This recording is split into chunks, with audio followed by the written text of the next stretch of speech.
आज आपण final accounts म्हणजे काय हे समजून घेऊया. फायनल अकाउंट्स म्हणजे trial balance of the firm, profit and loss of the firm and the balance sheet of the firm. आता ट्रायल बॅलन्स कसं तयार केलं जातं, तर ट्रायल बॅलन्समध्ये काय दाखवलं जातं? Trial balance and adjustment are important in preparation of the final account. Final accounts तयार करत असताना ट्रायल बॅलन्स आणि ॲडजस्टमेंट या महत्त्वाच्या असतात. आता list of a debit and credit balance of the ledger of the all ledger account is called trial balance. The list of debit and credit of all ledger is called trial balance. The final accounts are prepared at the end of the year. आता आपण समजून घेऊया what is trading account. Trading account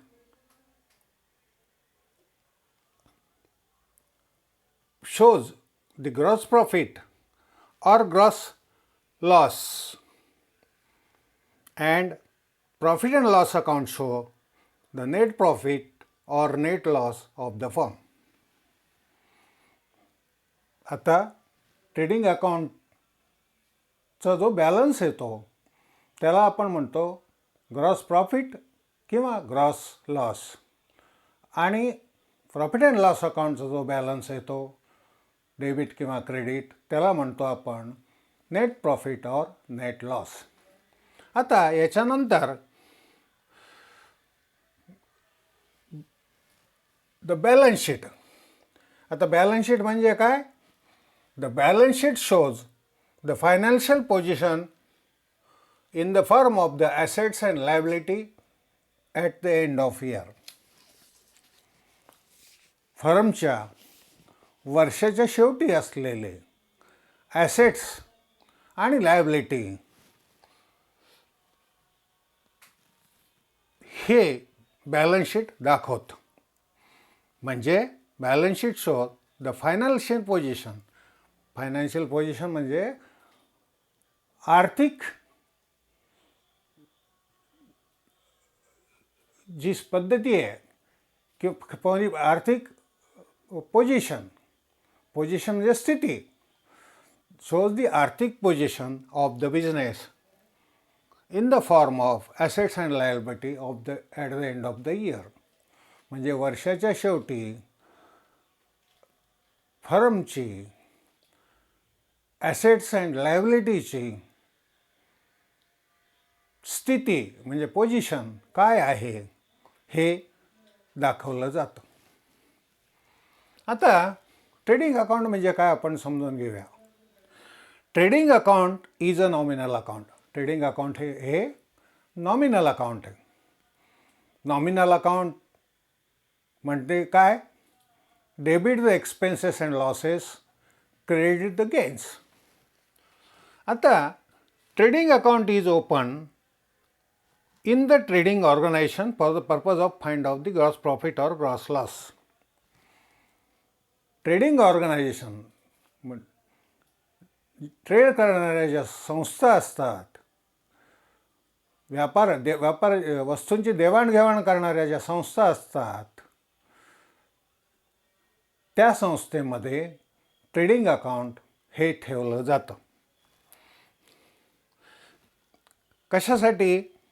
to find out gross profit or the gross loss incurred during the year. म्हणजे gross profit or gross loss were incurred during the year. वर्षभरामध्ये trading अकाउंटमध्ये झालेला gross profit किंवा gross loss हे दाखवण्याकरता trading account तयार केलं जातं.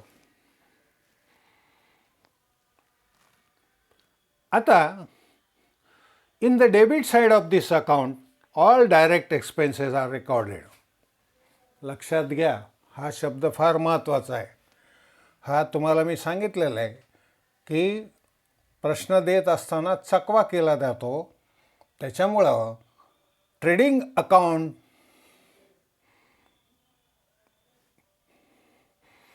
याच्यामध्ये in the debit side of this account all direct expenses are recorded and credit side of this account all direct incomes are recorded.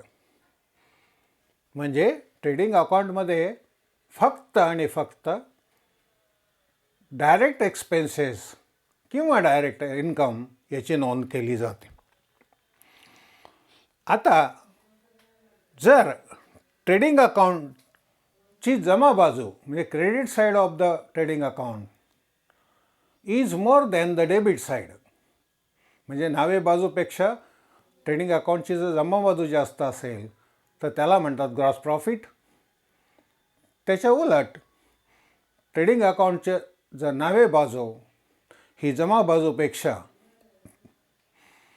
जास्त असेल तर त्याला म्हणतात ग्रॉस लॉस.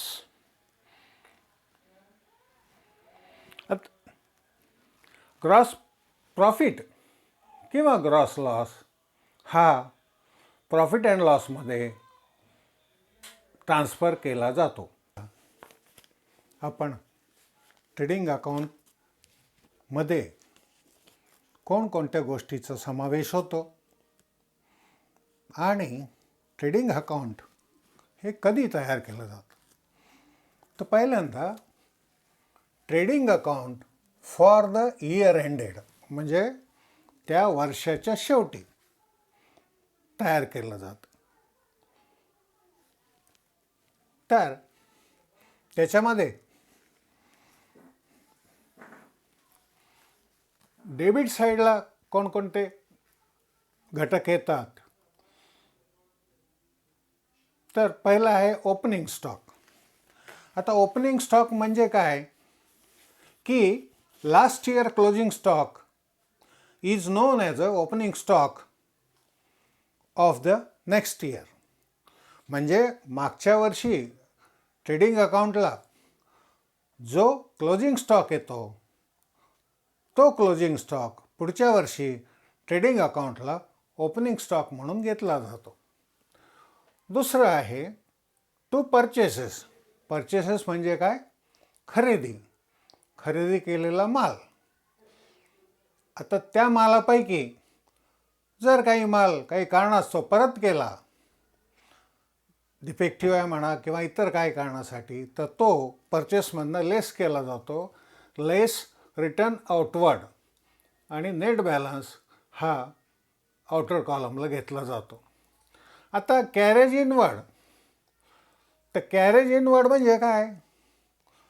तुम्ही माल कारखान्यामध्ये आणण्यासाठी किंवा जो खर्च करता त्या खर्चाला म्हणतात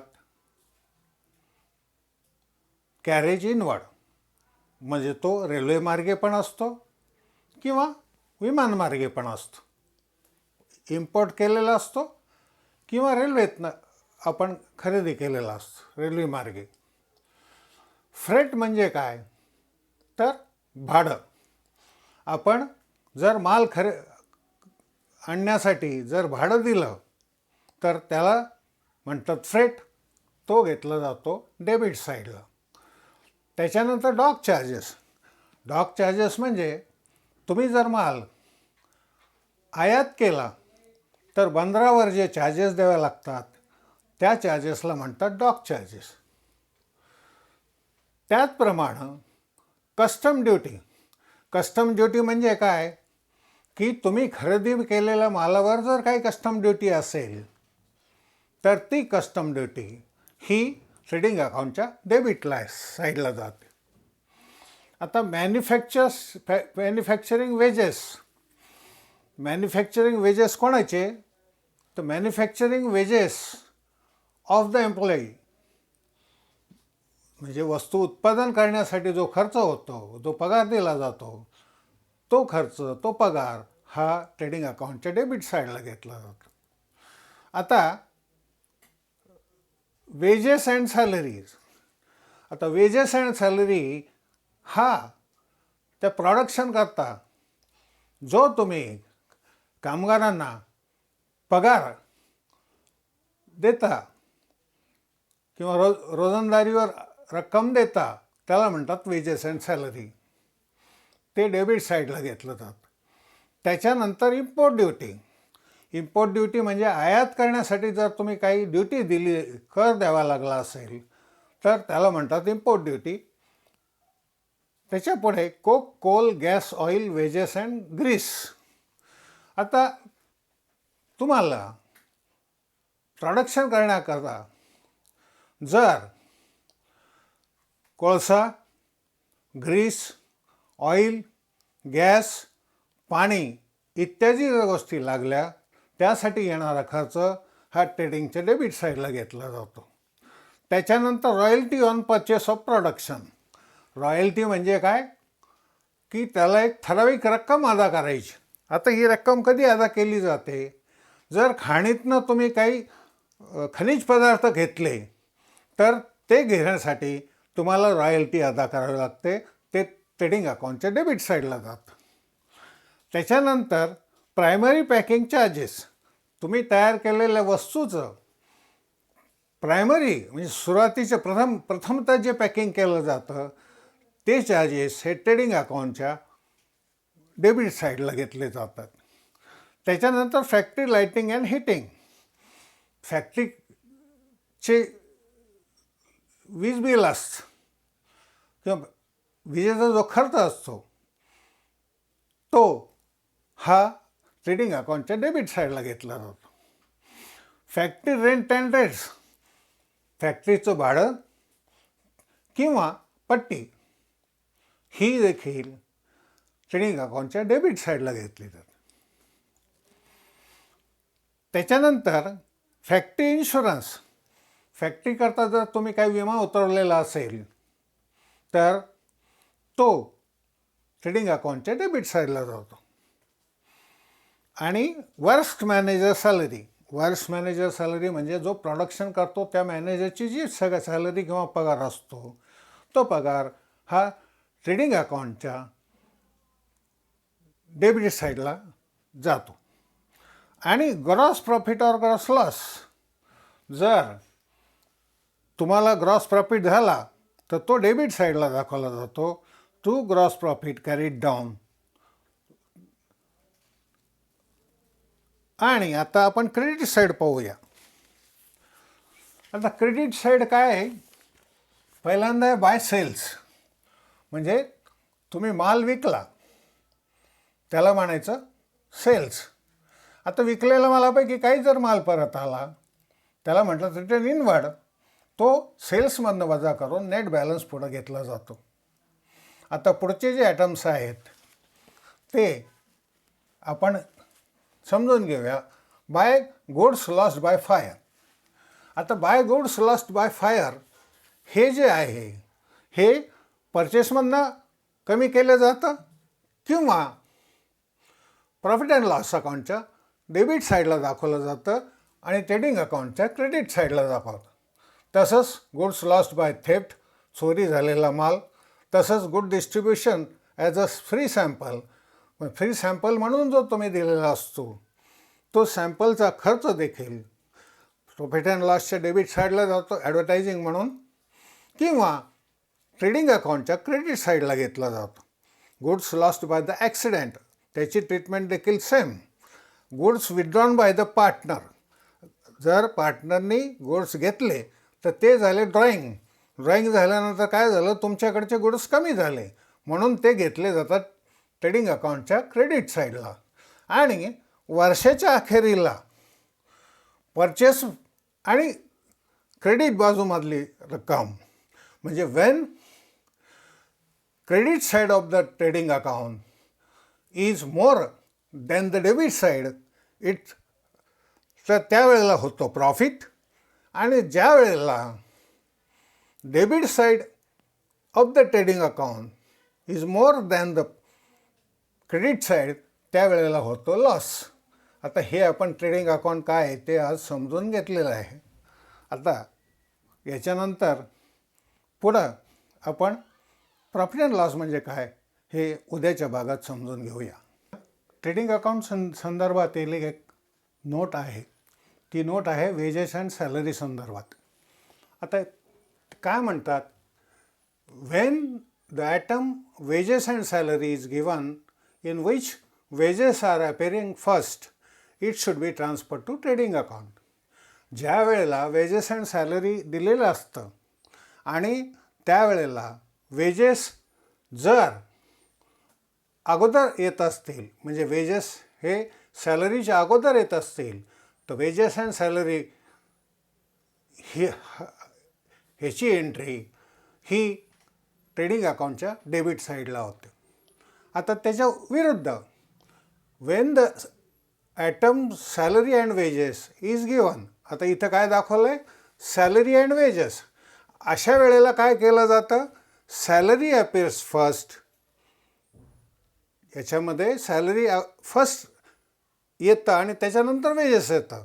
असं जर आलं तुमच्या प्रश्नात वगैरे, तर त्यावेळेला salary and wages is transfer to profit and loss debit side. ही एंट्री लक्षात ठेवा. या एंट्रीवरच तुमच्या उदाहरणाचे मधले खाचखळगे समजून येतात. याच्यासाठी ही एंट्री लक्षात ठेवणं गरजेचं आहे.